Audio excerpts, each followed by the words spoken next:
आम्ही जर गेलो उत्तर भारतीय लोकांचा काही कार्यक्रम असेल तर उत्तर प्रदेशातून आलेले आहेत किंवा कर्नाटक भाषांचा काही कार्यक्रम असेल तर कर्नाटकमधून आलेले आहेत किंवा तेलंगणा किंवा आंध्रमध्ये आलेले असेल तर त्या तामिळनाडूमध्ये किंवा तेलंगणामधून आलेले आहेत। अशा लोकांचा कार्यक्रम असताना आम्ही त्या लोकांना बोलत असतो की पहिलं आम्ही जय महाराष्ट्र बोलतो, जय हिंद, जय महाराष्ट्र, जय गुजरात, जय हिंद, जय महाराष्ट्र, जय कर्नाटक। अरे बहुभाषिक मुंबई आहे, या मुंबईमध्ये जर काही ह्याला त्याला घेऊन जर अशा प्रकारचे वक्तव्य होत असेल तर मुंबईचे आपापसामध्ये बात करण्याचा प्रयत्न काही मराठीचा ठेका घेतलेली लोक बोलत आहेत, पण मराठीचा ठेका हा फक्त निवडणुकीपुरता असतो।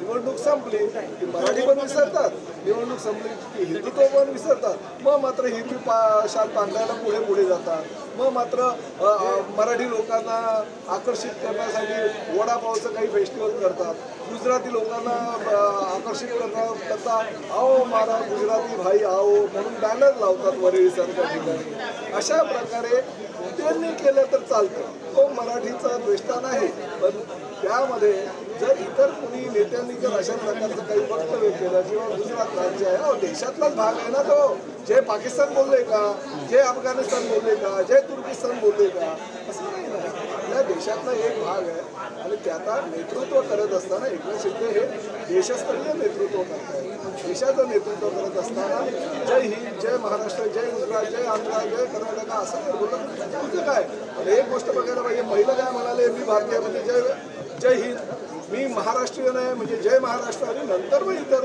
राज्यांची तुलना करताना केली चुकीचं काय।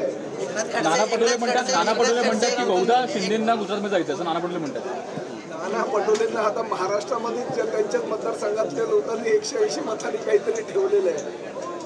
संजय राऊतांनी नेते मंडळी याच्यामध्ये जय महाराष्ट्राची तुलना करायची, जय गुजरातच टाकलं, मध्ये व्हिडिओ लावला, संजय राऊतांनी मध्ये व्हिडिओ टाकला जय गुजरात। संजय राऊत जेव्हा पाकिस्तानात गेले होते तेव्हा त्यांनी सुद्धा पाकिस्तानमध्ये गेल्यानंतर भाषण केलं, तुम्हाला कदाचित कल्पना नसेल, ते पाकिस्तानात जाऊन आलेले आहेत राज्यसभेचे खासदार म्हणून, त्या ठिकाणी गेल्यानंतर त्यांनी सुद्धा जय पाकिस्तान बोलले होते, म्हणून आम्ही काय ते घेऊन बसलो। त्यामुळे असं काही नाही, त्यामध्ये त्यांना जे बोलायचं असेल ते त्यांनी बोलू द्या। आम्ही राष्ट्रस्तरीय नेते आहेत, एकनाथ शिंदे साहेब आमचे नेते आहेत, आणि त्यांनी जर कुठल्याही भारतीय राज्याचा एखाद्या म्हणजे ज्या भारतामध्ये जे राज्य आहे त्याचा आदर करत असताना जय हिंद, जय महाराष्ट्र, जय गुजरात असं जर बोललं असेल तर ते वावरत नाही। जय गुजरात बोलताना एखादा व्हिडिओ व्हायरल होताना पाहायला मिळतोय, जय महाराष्ट्र जय गुजरातची गोष्ट नाही। बघा, जय महाराष्ट्र जय गुजरात बोलतात, जय राजस्थान पण बोलतात, आणि आपल्या मतदारसंघात आओ मारा गांडा भाई, आओ मळो मने वगैरे म्हणून बॅनर लावतात, केम छो वरली म्हणून बॅनर लावतात, तेव्हा त्यांना मराठी आठवत नाही का? असं नाही आहे ना, शेवटी आम्ही मराठी आहोत, आम्हाला काही मराठीचा अभिमान नाही आहे का? ह्यांनीच ठेका घेतलेला आहे का? जेव्हा ठेका घ्यायचा तेव्हा इलेक्शनच्या तोंडात मराठीचा ठेका घ्यायचा आणि इलेक्शन गेलं की आओ मारीसाठी, हे चुकीचं आहे ना। अहो, ह्या महाराष्ट्राची आणि मुंबईची संस्कृती आहे, परंपरा आहे, ती जतन करण्याचं आपण काम करत असताना अशा प्रकारे मराठी विरुद्ध अमराठी असा वाद निर्माण करून सर्वसामान्य जनतेमध्ये समजून निर्माण करण्याचा प्रयत्न करू नये। आणि हेही बघितलं पाहिजे की एवढी वर्षे मुंबई महापालिकेवर तुमची सत्ता असताना किती टक्के तुमची सत्ता सुरुवात झाली तेव्हा मराठी टक्का मुंबईमध्ये होता, आणि आताचा मराठी टक्का किती आहे याचा जर विचार केला तर 50% मराठी जे आहेत मुंबईतले हे इतर ठाणे, कल्याण, मंगळूर, मीरा भाईंदर, वसई विरार आणि नवी मुंबई ह्या शहरामध्ये गेलेले आहेत। त्यांना परत आणण्याचं काम सन्माननीय उपमुख्यमंत्री एकनाथ शिंदे साहेब करतायत, आणि 10 लाख लोकांना घरं देण्याचं हे स्वप्न त्यांचं आहे, ते पुढल्या 5 वर्षामध्ये पूर्ण करणार आहे। टीका केली म्हणते की 59 वर्षानंतर पुन्हा एकदा मराठीचा मुद्दा काढला निवडणूक आहे, त्यामुळे हे दुकान आहे। नाही, बरोबर आहे, दुकान फक्त रिटेलचं नाही आहे, होलसेलचं पण चालू केलेलं आहे। कारण एक पक्ष असतं तेव्हा रिटेलचं असतं, अनेक पक्ष येतात, आता त्यांच्यावर काँग्रेस आहे, त्यांच्यावर राष्ट्रवादी आहे, त्यांच्यावर उबाट आहे, त्यांच्यावर मनसे आहे, अजून कुठले तरी ते 2-4 पक्ष येतील। आता त्यांच्यामध्ये ही भांडणं चालू आहे की भांडणाचा चर्चेचा जो कार्यक्रम आहे त्याचा शेवट कुणी करावा।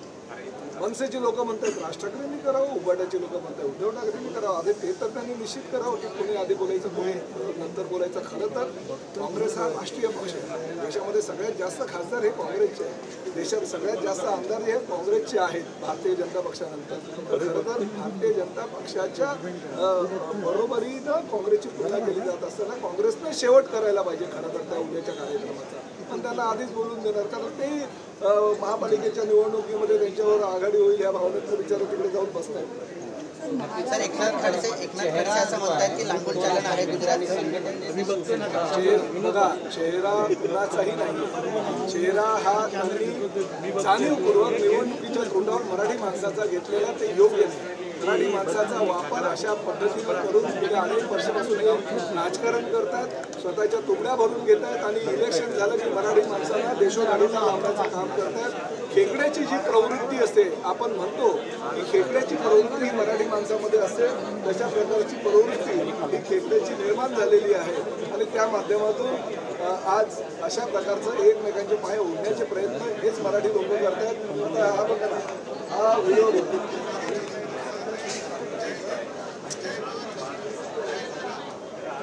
आता हे म्हणतात हे चालतं आणि आमच्या एकनाथ शिंदे साहेबांनी जर काही गुजराती लोकांच्या कार्यक्रमामध्ये जर काही असं म्हणाले असते परत ऐका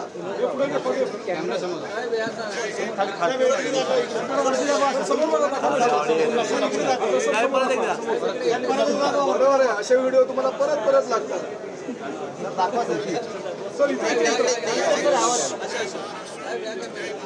जय आंध्र प्रदेश, जय तामिळनाडू, जय काश्मीर.